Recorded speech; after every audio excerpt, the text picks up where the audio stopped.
শ্রীমদ্ ভগবদ গীতা যথাযথ সাংখ্যযোগ দ্বিতীয় অধ্যায় শ্লোক 15 যম হীন ব্যথয়ন্তি এতে পুরুষম পুরুষ সর্বা সম দুঃখ সুখং ধীরম সো অমৃতত্বায় কল্পতে।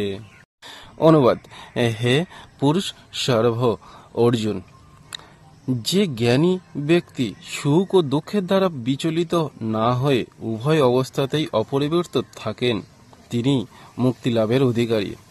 অর্থাৎ ভগবান শ্রীকৃষ্ণ অর্জুনকে কি উপদেশ দান করলেন দেখলেন? অর্থাৎ অর্জুনকে উপলক্ষ করে মানব জাতিকে উপদেশ দান দিলেন। তিনি একটা কথাই বললেন যে মানব জীবনে সুখ এবং দুঃখ আমাদের আসবেই।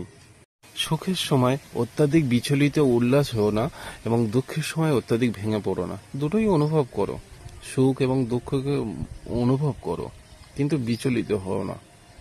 তবেই তুমি মোক্ষ লাভের অধিকারী হবে, তবেই তুমি জ্ঞানী।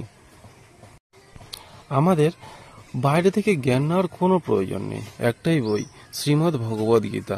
এটার প্রত্যেকটা লাইন যদি আমরা ভালোভাবে পড়তে পারি না, সমস্ত সমস্যা থেকে সমাধান বের করতে পারবো। হরে কৃষ্ণ, সবাই ভালো থাকবে।